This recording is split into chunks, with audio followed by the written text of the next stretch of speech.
यशायाचा 40 अध्याय 31 वचन.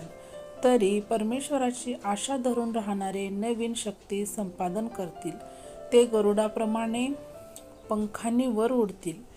ते धावतील तरी दमणार नाहीत, चालतील तरी थकणार नाहीत. यस, आमेन. जय ख्रिस्त सर्वांना. कशी आहे माझी यूट्यूब फॅमिली? मी आशा करते तुम्ही सर्वजण सुरक्षित आणि आशीर्वादित असाल येशू मसीहाच्या सामर्थ्य नावामध्ये. हो माझ्या बहीण भावांना, आजच्या सुंदर दिवसासाठी परमेश्वराने आपल्याला किती अद्भुत वचन दिलेलं आहे की परमेश्वराचं वचन आपल्याला इथे काय सांगत आहे की परमेश्वराची आशा धरणारे नवीन शक्ती संपादन करतील. यस, आमेन. जेव्हा आपण आपली सर्व शक्ती, सर्व इच्छा, आपली सर्व आकांक्षा हे आपण परमेश्वरावरती सोपवतो, तेव्हा आपल्याला परमेश्वर हा नवीन शक्तीने भरून काढतो. तो आपल्या शरीरामध्ये नवीन शक्ती संपादन करून देतो.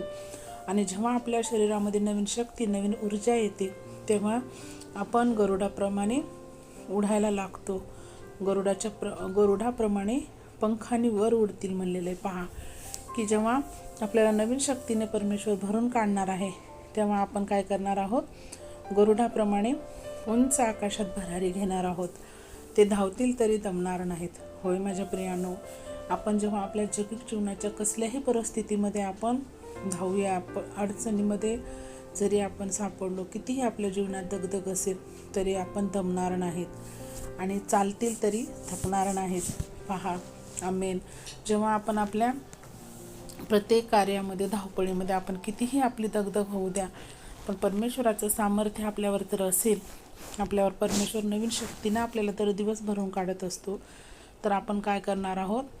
चाललं तरी थकणार नाही आणि धावलं तरी दमणार नाही आहोत माझ्या बहीण भावांनो. होय, किती अद्भुत वचन आहे. पहा आहे की परमेश्वर आपल्याला सर्व गोष्टीमध्ये संपन्न करणार आहे. आणि धावणं आणि चालणं, इथं याचा अर्थ असा नाही की आपल्याला कुठल्या रेसमध्ये, कॉम्पिटिशनमध्ये भाग घ्यायचा आहे माझ्या बहीण भावांनो. नाही. ज्या काही आपल्यावरती जे आज आर्थिक प्रॉब्लेम्स असतील, जे काही आपण आज जगिक जीवनामध्ये आपल्याला सफर करावं लागत आहे, आपण त्रासात आहोत, त्या सर्व परिस्थितीमधनं परमेश्वर आपल्याला एखाद्या गरुडाप्रमाणे उंच आकाशात घेऊन जाणार आहे.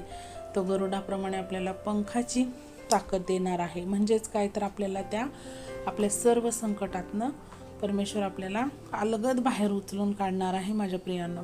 आणि जे काही आपल्याला अडचणी येतील त्याला सुद्धा आपल्याला फेस करण्यासाठी, त्याचा सामना करण्यासाठी परमेश्वर आपल्याला शक्ती, सामर्थ्य सुद्धा देऊ पाहत आहे. तर आपण किती काय आहोत की आपण परमेश्वराचे खरंच आपण लाडकी मुलगा आणि मुलगी आहोत. होय माझ्या बहीण भावांनो, त्याने आपल्याला त्याची लेकरं होण्याचा अधिकार दिला आहे आणि त्याद्वारेच तो आपल्याला सर्व गोष्टींनी संपन्न करू पाहत आहे. फक्त आणि फक्त आपण परमेश्वराची आशा धरणं, परमेश्वरावरती भाव ठेवणं आणि परमेश्वराच्या भयामध्ये वाढणं, परमेश्वराचे वचन आपण पालन करणं, जे काही परमेश्वराने आपल्याला दिलेलं आहे, शिकवण दिली आहे, ते आपण सर्व गोष्टीमध्ये खरं उतरणं, हीच एवढीच आशा आपल्याकडनं परमेश्वराची आहे. तर मला ह्या वचनाबद्दल खूप आशीर्वाद मिळाला आहे. तसंच माझी इच्छा आहे की तुम्ही सर्वजण आशीर्वादित व्हावे. तर आपण छोटीशी प्रार्थना करूया. Hallelujah, hallelujah, hallelujah. धन्यवाद, धन्यवाद, धन्यवाद. आकाश पृथ्वीच्या निर्माणकर्त्या बाप्पा, आम्ही येशू मसीहाच्या सामर्थ्य नावाने तुझ्या चरणी येतो माझ्या राज्या. हो परमेश्वरा, या सुंदर दिवसासाठी बाप्पा, ह्या अद्भुत वचनासाठी तुला कोटी कोटी धन्यवाद देते माझ्या राज्या. हो परमेश्वरा, तू महान आहेस, सर्व सामर्थ्य असं जिवंत परमेश्वर आहेस माझ्या राज्या. हो देवबापा, तुझी दया करून आमच्यावरती किती प्रमाणात तू देतोस माझ्या राज्या, त्याचा हिशोब नाही आहे माझ्या परमेश्वरा. हो माझ्या राज्या, तू दर दिवस आम्हाला तुझी नवी दया, नवी करुणा आणि नवी शक्ती तू संपादन करतोस माझ्या परमेश्वरा. हो बापा, आम्हाला तू गरुडाप्रमाणे उंच आकाशात भरारी घेण्यास तू सहायता आणि मदत करतोस माझ्या राजा. आम्ही धावलो तरी थकणार नाही आणि चाललो तरी थकणार नाही, धावलो तरी दमणार नाही. होय माझ्या परमेश्वरा, तू खूप सर्व गोष्टीने आम्हाला तो परिपूर्ण करून पाहत आहेस माझ्या परमेश्वरा. त्याबद्दल तुला कोटी कोटी धन्यवाद देते माझ्या राजा. हो परमेश्वरा, आज जे कोणी माझे बहीण भाऊ हे वचन ऐकतील माझ्या राजा, त्यांना तू आशीर्वादित कर माझ्या परमेश्वरा.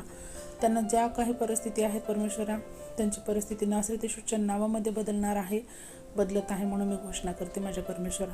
होय माझ्या राजा, जे काही त्यांचे फायनान्शियल इश्यूज असू दे, हेल्थ इश्यूज असू दे माझ्या राजा, त्या सर्वातनं त्यांना तू बाहेर काढ माझ्या परमेश्वरा आणि त्यांना तू नवी शक्ती संपादन कर माझ्या राजा. त्यांच्या परिस्थितीतून त्यांना बाहेर काढून तुझा गौरव करण्यास त्यांना सहायता आणि मदत कर माझ्या राजा. त्यांचा उपयोग तू तुझ्या स्वर्गाच्या राज्याच्या वाढीसाठी करून घे माझ्या राजा. हो देव बाप्पा, आणि ज्या गरजू माझे बहीण भाऊ आहेत परमेश्वरा, जे दमले, जे थकले आहेत माझ्या राजा, त्यांच्यापर्यंत हे वचन नक्की तू पोहोचवण्यास मला सहायता आणि मदत कर माझ्या राजा.